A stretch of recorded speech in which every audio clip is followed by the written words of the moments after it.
सतगुरुदेव की जय। बंदी छोड़ कबीर परमेश्वर जी की जय। बंदी छोड़ गरीबदास जी महाराज जी की जय। स्वामी राम देवानंद जी गुरु महाराज जी की जय।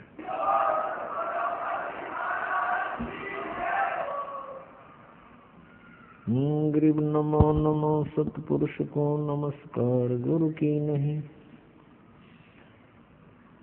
सुर नर मुनिजन साधुमा संतों सर्वस्वी नहीं।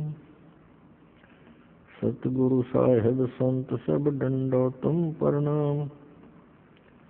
आगे पीछे मध्य हुए तिनको जा कुर्बान। नराकार निर्विषम काल जाल वैवंजनम। निर्लेपम निज निर्गुणम अकल अनुपवेशम दुनम। सोहम सुरति समापतम सकल समाना निर्तल। उज्ज्वल हिरंबर हरदमम बेपरवा अथाह वार पार नहीं मध्यतम। गरीब जो सुमर सिद्ध होई गणनायक गलताना। करो अनुग्रह सोई पारस पद परवाना। आदि गणेश मनाऊं गणनायक देवन देवा। चरण कमल लौलाऊं आद्यंत करूं सेवा। परम शक्ति संगीतम रिद्धि सिद्धाता सोई। अवगत गुणे अतीतम सत्पुरुष निर्मोही। जगदम्बा जगदीशम मंगल रूप मुरारी। तन मन अर्पो शीसम भक्ति मुक्ति भंडारी। सुर नर मुनि जन जावे ब्रह्मा विष्णु महेशा। शेष शेष मुख गावे पूज्य आज गणेशा। इंद्र कुबेर सरीखा वरुण धर्म राजा में। समर्थ जीवन जी का मन इच्छा फल पावे। 33 कोटि धारा जावे शेष 88। उतरे भव जल पारा कट है यम की फांसी। 33 कोटि धारा जावे शेष 88। उतरे भव जल पारा कट है यम की फांसी।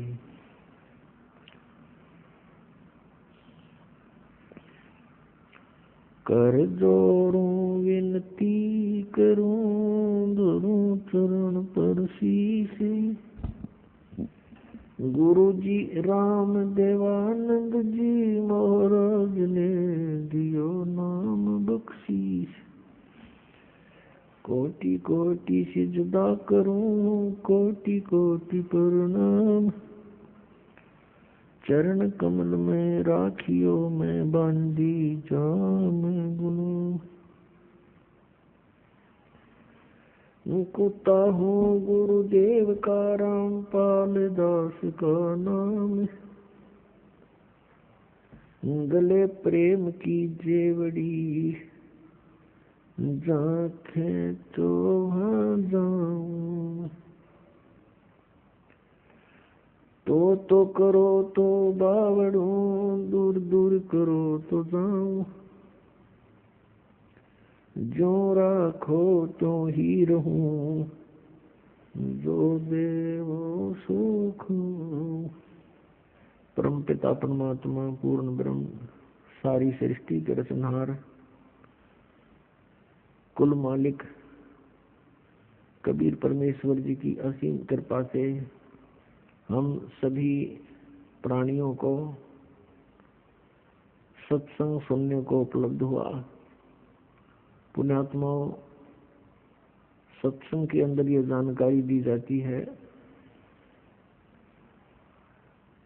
कि ये मानव शरीर प्राणी को किस उद्देश्य से प्राप्त हुआ है। हम अन्य प्राणियों को देखते हैं, जो क्रियाएं वो कर रहे हैं वो मनुष्य भी कर रहा है। यदि मनुष्य का इतना ही कार्य होता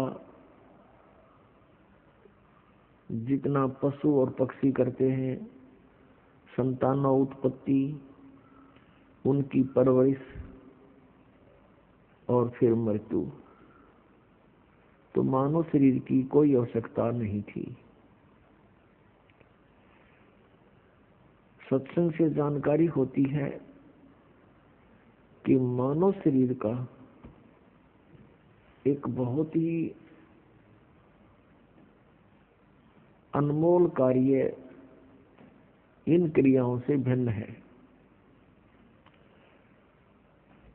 और ये दूसरे शब्दों में ये कहें कि मनुष्य जीवन का मूल कार्य ही अन्य है। वो कौन सा है? वो सत्संग से पता चलता है कि आत्म कल्याण करवाना ये मनुष्य जीवन का मुख्य उद्देश्य है। और इसी के लिए मनुष्य जीवन का एक सुअवसर प्राप्त होता है। इस सुअवसर को हम सत्संग के अभाव से, तत्व ज्ञान न प्राप्त होने के कारण पशु पक्षियों जैसी क्रियाओं में ही व्यर्थ कर चले जाते हैं। और जिस दिन सत्संग प्राप्त होता है, सत्संग के वचन हमारे हृदय में पहुंचते हैं, आत्मा अज्ञान से जागकर ज्ञान ग्रहण करती है, उस समय इसको पिछले गए हुए समय का बहुत पश्चाताप होता है। पुण्यात्माओं, हम कहाँ रह रहे हैं, ये कैसा लोक है, और यहाँ जन्म मृत्यु हो रही है। किसी भी प्राणी को एक सेकंड का ये विश्वास नहीं कि मैं यहाँ रहूंगा कि नहीं रहूंगा। और हम फिर भी सतर्क नहीं हो रहे। हमें हमारे अंदर डर नहीं रहा। इतना तो डर है कि मेरी मृत्यु ना हो जाए। अन्य की होती है तो कारण जानकर हम संतुष्ट हो जाते हैं कि कैसे मृत्यु हुई, रोगी था, अच्छा रोगी था। दूसरे की पता लगता है कैसे मृत्यु हुई, दुर्घटना हो गई, अच्छा दुर्घटना से हो गई। तो हमें ये चिंता नहीं बनती कि कभी ऐसा हमारे साथ भी होगा। तो ये सब कारण क्या है? इसका एक कारण तो ये है कि इसका विकल्प का ज्ञान नहीं था हमें, कि ये कैसा सबके साथ होता है, होता रहेगा। इसका विकल्प क्या है, ये ज्ञान नहीं था। और ये ज्ञान होगा इस सत्संग से।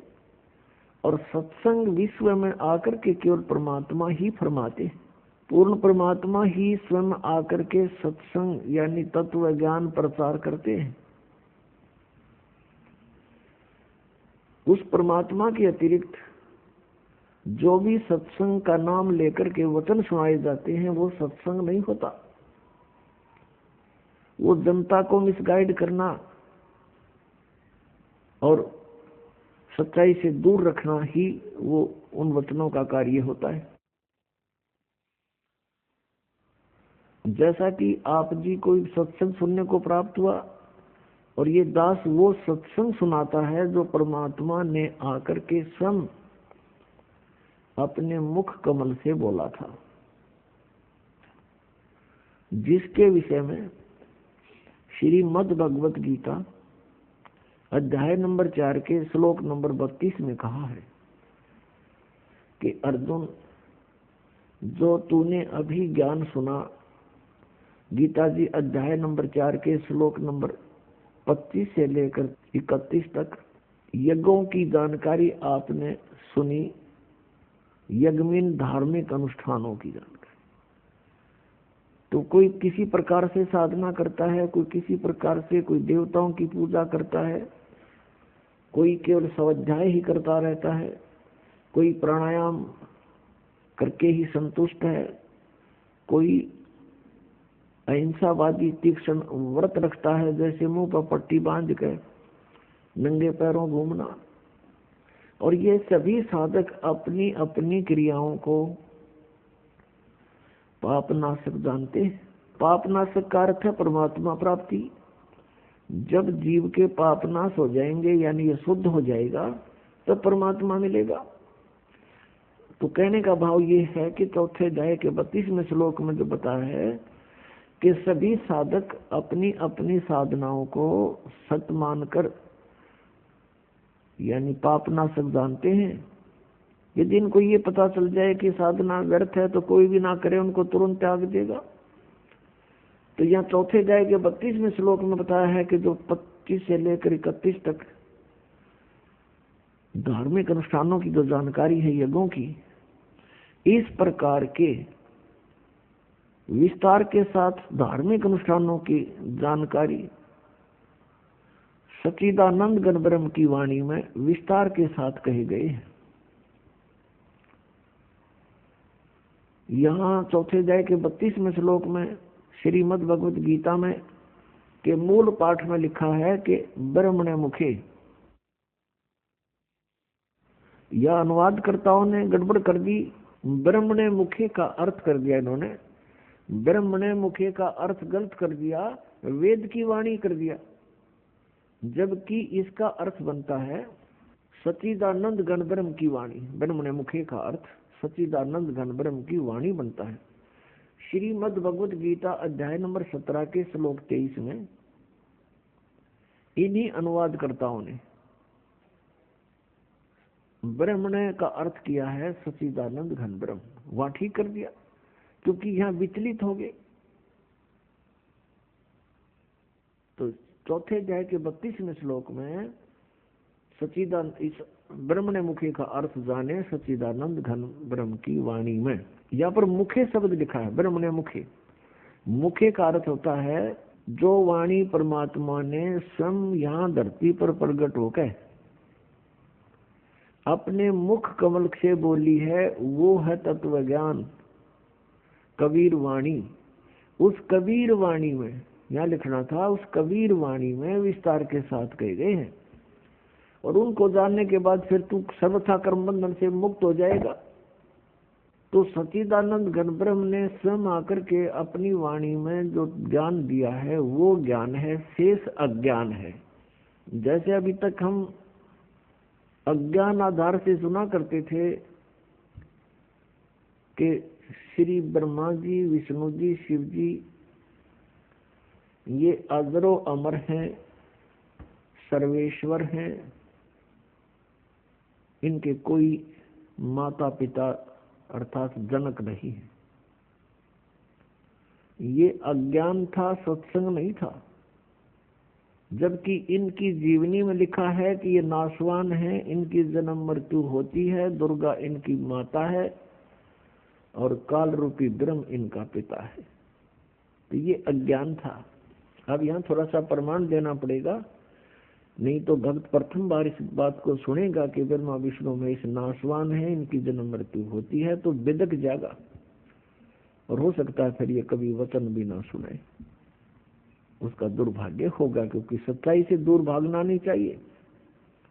सच्चाई को धैर्य पूर्वक सुनना चाहिए, फिर विचार करना चाहिए कि सचमुच ये कितना सत्य है। और सत्य है तो फिर सत्य के लिए हम भटक रहे हैं। सत्य मिला और हमें अपना कल्याण हुआ। अभी तक हम असत्य में भटक रहे थे, असत्य साधना कर रहे थे, असत्य ज्ञान सुन रहे थे, असत्य परमात्माओं पर आश्रित थे। अब हमें सत्य मिलेगा तो ग्रहण करेंगे, हमारा सबका मोक्ष हो जाएगा।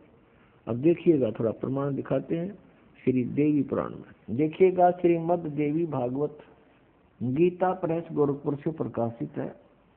इसके कौन है संपादक? हनुमान प्रसाद पोदार चिमनलाल गोस्वामी। और ये गीता प्रेस गोरखपुर से प्रकाशित है, मुद्रित भी वहीं से है। गीता प्रेस प्रकाशक एवं मुद्रक हैं गीता प्रेस गोरखपुर, गोविंद भवन कार्यालय, कोलकाता का संस्थान। इसके 123 पृष्ठ को ही पढ़ेंगे, इसमें बहुत से संशय दूर हो जाएंगे।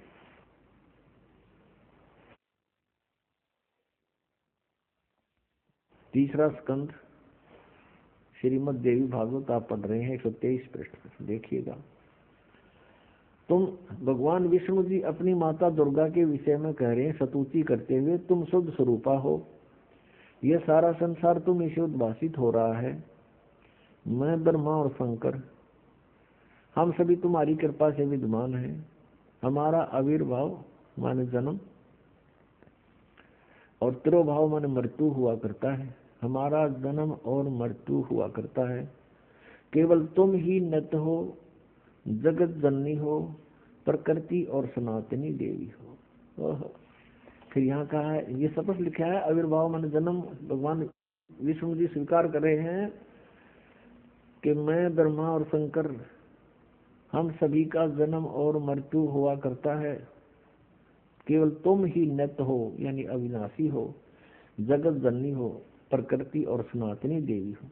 ये भी याद रखना कि प्रकृति दुर्गा के लिए ही कहा जाता है। भगवान शंकर बोले, देवी यदि महाभाग विष्णु तुम्ही से प्रकट हुए हैं तो उनके बाद उत्पन्न होने वाले ब्रह्मा भी तुम्हारे बालक हुए।